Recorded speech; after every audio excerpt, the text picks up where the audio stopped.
Faz sentido a gente traçar metas de leitura para 2026? É sobre isso que a gente vai falar aqui, com a ajuda de um pensador excelente, que é Byung-Chul Han.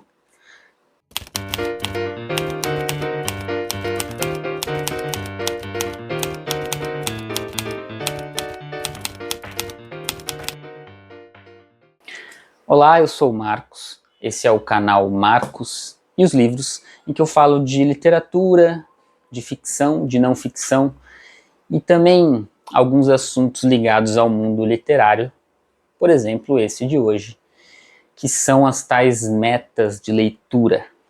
Provavelmente, se você se interessa por literatura, você viu diversos conteúdos assim nas últimas semanas. Tanto falando dos últimos livros lidos, ou dos melhores livros lidos de 2025, quanto falando dos livros a serem lidos em 2026. Eu mesmo fiz um vídeo assim, em que eu selecionei calhamaços que eu gostaria de ler em 2026 e que provavelmente eu vou ler um ou dois. Muito provavelmente vou começar... Cadê? Tá até aqui, ó. Tá fácil aqui. Começar com esse aqui, ó. O Romance Luminoso, do Mário Levreiro, porque o ano passado eu li este aqui, me interessei muito pelo autor, e agora pretendo ler esse que é maior, precisa de um pouquinho mais de fôlego, né? Então, eu mesmo fiz conteúdos assim, eu vou tentar deixar em algum canto aqui do vídeo ou na descrição sobre essa espécie de meta de leitura que é ler pelo menos um daqueles calhamaços que eu cito no livro. Agora tem muitos conteúdos dizendo os 12 livros a serem lidos em 2026, ou seja, um livro para cada mês. E é sobre isso que eu quero refletir aqui com vocês. Se é bom ou não a gente ter essa meta rígida de leitura, inclusive com um livro para cada mês. Será que isso não é uma forma de transformar a nossa leitura numa obsessão, numa responsabilidade, trazer uma pressão desnecessária para a leitura? Ou não? Talvez seja uma maneira de motivar a gente, de fazer a gente se esforçar para ler e, conforme a gente lê um pouco obrigado, a gente vai descobrindo o prazer durante. Quantas vezes você provavelmente não tinha certeza se queria ler um livro ou não, começou a ler, se encantou pela história, se envolveu ali com o livro e a partir dali a leitura fluiu e foi muito prazerosa. Portanto, eu acho que tem um equilíbrio aí, tem os prós e contras. É sobre isso que eu quero falar. Mas eu quero usar um pouquinho das ideias do Byung-Chul Han. Eu peguei aqui 4 livrinhos dele. A Sociedade do Cansaço, que é o mais famoso. O Desaparecimento dos Rituais. A Crise da Narração, que é recente também, está sendo bem falado. E Favor Fechar os Olhos, que é um livrinho bem curtinho. Eu vou pegar algumas ideias desses 4 livros para a gente discutir aqui. Começando com A Sociedade do Cansaço. Vale muito a pena ler esse livro, tá? Ele é curto, ele é falsamente simples, ele é bastante denso, e de forma bem resumida, o Byung-Chul Han aqui, ele vai traçar uma diferença entre a sociedade que existia predominantemente no século XX, que foi muito analisada pelo Foucault, por exemplo, que era uma sociedade da vigilância e da opressão. Então, as pessoas eram coagidas a serem produtivas, a terem um bom desempenho. Por isso que o Foucault foi analisar as prisões, foi analisar as escolas, e de como essas instituições, elas tinham um viés, tem, né, até hoje, de tornar a pessoa produtiva, de fazer a pessoa se adequar ao meio de produção capitalista. E o Byung-Chul Han, ele vai perceber que no século XXI isso começa a mudar. Em que sentido? Não é mais uma coação externa por produtividade, por desempenho. Passa a existir uma coação interna, ou seja, o próprio indivíduo ele começa a se cobrar para ser produtivo. Ele começa a se cobrar para ter um alto desempenho, uma alta performance. Isso, portanto, é uma mudança muito importante na organização da sociedade. Deixa de prevalecer essa entidade maior que obriga o indivíduo de fora para dentro e passa a ter um imaginário dentro do próprio indivíduo que está agindo sem a consciência dele para torná-lo produtivo. É óbvio, né? A gente vê exemplos muito claros disso nas ideias de muitos coaches por aí. A gente vê muita gente falando de produtividade, bons hábitos. E eu acho que nem tudo é negativo, assim como nem tudo é positivo, né? A gente tem que conseguir pôr na balança o que faz sentido desse discurso ou não. O fato é que, como o Byung-Chul Han vai colocar aqui, isso se manifesta de uma maneira muito perigosa e ruim, digamos assim, através das doenças neurais. Então ele vai dizer, se antes as doenças do século XX existia uma paranoia do vírus, da bactéria, que precisa ser bloqueado, né, para que o ser não fique doente, para que o indivíduo não fique doente, agora as doenças são neurais, são psíquicas, ou seja, é o próprio indivíduo, o próprio ser gerando a doença. Porque ele se sobrecarrega, porque ele não se sente suficiente, então começa a acontecer depressão, ansiedade, burnout, vai falar muito burnout aqui, que é a pessoa querer produzir, e nesse processo obsessivo de produção, o próprio corpo e a mente não aguentam. O indivíduo colapsa, que é o burnout. Então, cada vez mais a gente está vendo esse tipo de doenças serem comuns, serem faladas, afetarem muitas pessoas. Estamos numa era de que as doenças psíquicas estão a toda parte. Todo mundo conhece alguém que tem, ou a própria pessoa tem. Portanto, o perigo dessas metas, e aqui no nosso caso estamos falando de metas de leitura, é a gente cair nessa armadilha do desempenho, da alta performance. Então seria uma espécie de leitor de alta performance, o leitor que lê muito, que lê com muita produtividade, que lê rápido. Se você pesquisar aí no YouTube, você vai ver que existem técnicas para você ler cada vez mais rápido, para você memorizar melhor os conteúdos. Então entra numa espécie de competição consigo próprio, para você ser o melhor leitor possível, para você ler o maior número de livros possíveis, e decorar, e memorizar, etc, etc. Isso eu acho muito problemático. Veja, estou falando aqui do ponto de vista, que eu imagino que seja o seu também, de um leitor que lê no seu momento de folga, que lê no seu horário livre. Não estou falando do ponto de vista de alguém que está estudando para uma prova, que trabalha com literatura e, portanto, precisa ler porque faz parte do seu ofício.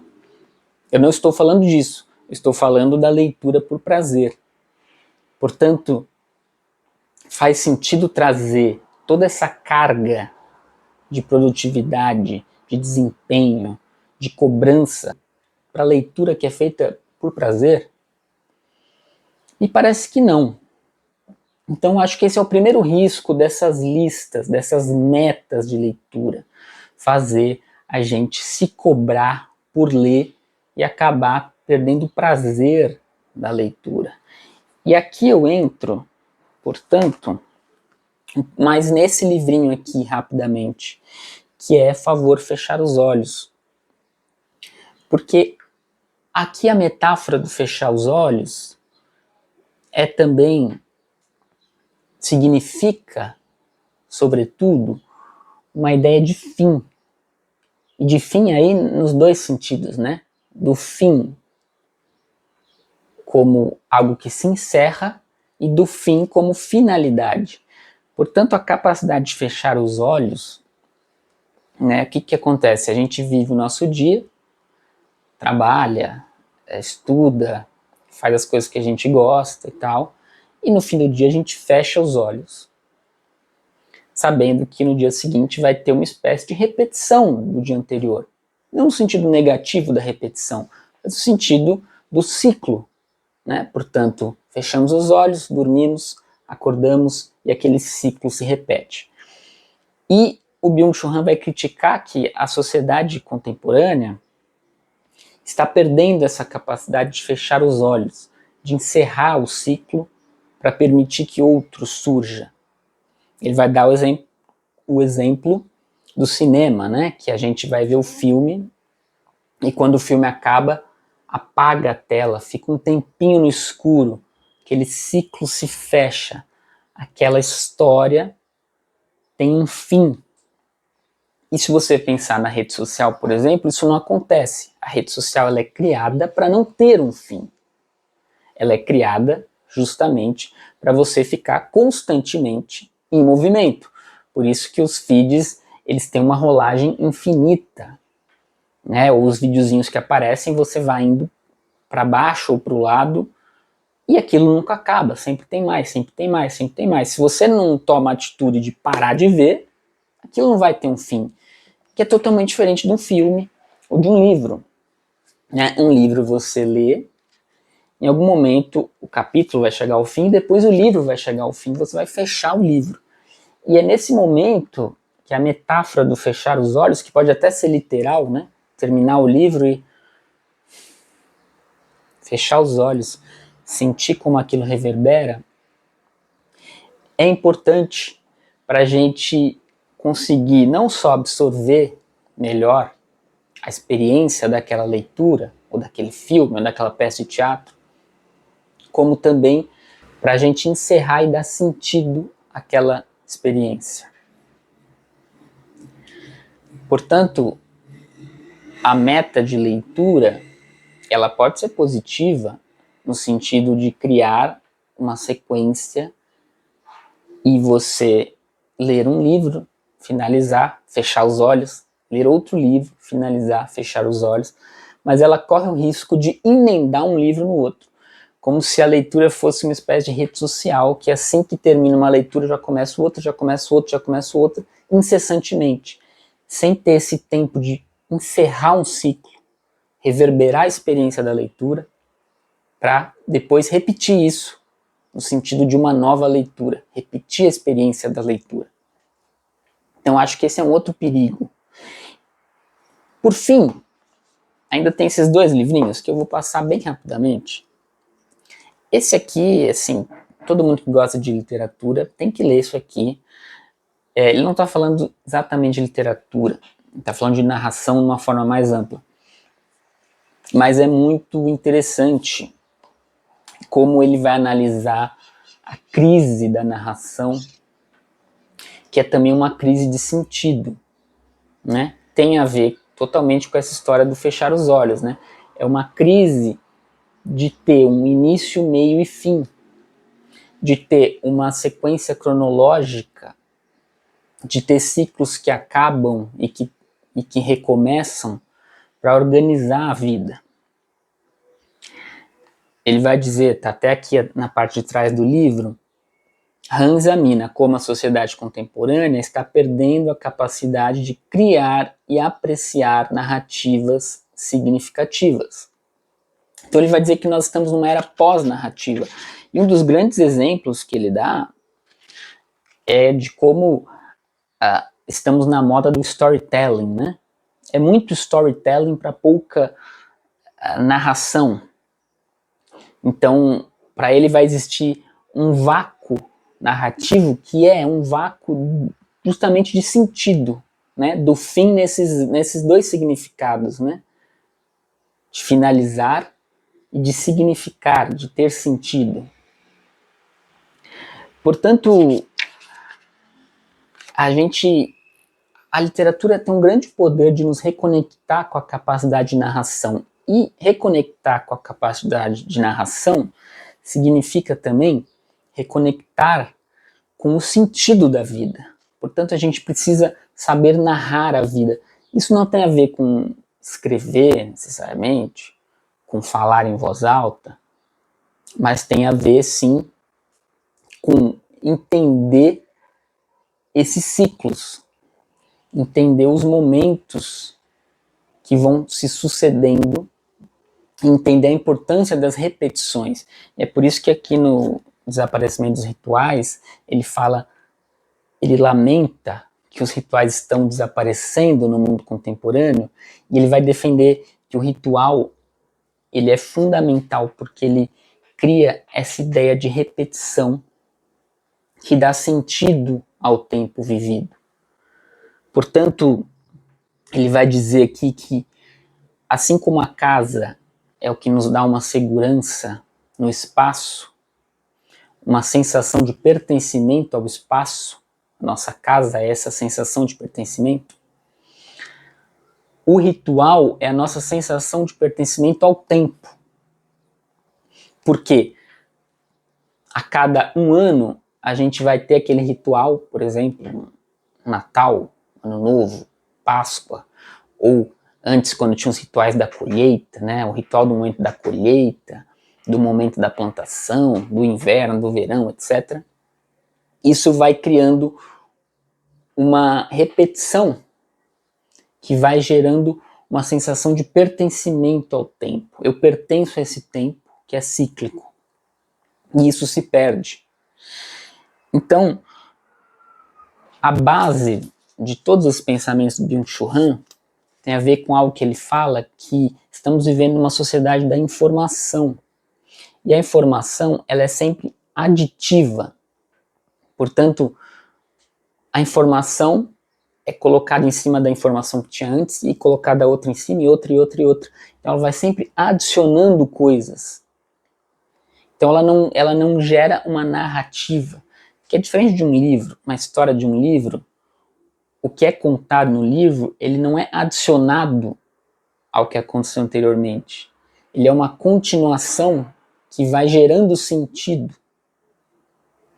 Portanto, conectando isso com o nosso tema das metas de leitura, precisamos, talvez, refletir se definir os 12 livros que eu vou ler no ano não vai me atrapalhar nesse sentido de construir uma narrativa da minha vida. Ou seja, de ter o ritual de início e encerramento de um ciclo, que é uma leitura, de como aquele livro impactou na minha vida, me fez refletir. E, sobretudo, o que eu acho mais interessante é que eu vou, para finalizar, compartilhar um pouco da minha estratégia de escolha de leituras. Como que eu vou definir o livro que eu lerei em dezembro, se em dezembro eu posso ser diferente do que eu sou agora em janeiro? Percebe? Se eu vou ler um livro em janeiro, por exemplo, vou ler este livro em janeiro, e eu vou me dedicar a ele, e eu escolhi ler esse livro porque o autor me interessa, porque a história me interessa, porque tem alguma coisa nele que faz sentido para a minha vida, o ideal é que essa leitura me impacte de alguma forma e me transforme. Ainda que muito pouco, mas me transforme. Portanto, o livro que eu vou escolher depois dele vai ser um outro Marcos que vai escolher. Percebe o que eu quero dizer? Esse livro que eu li em janeiro vai me transformar e, portanto, vai fazer o livro de fevereiro ser escolhido por uma outra pessoa.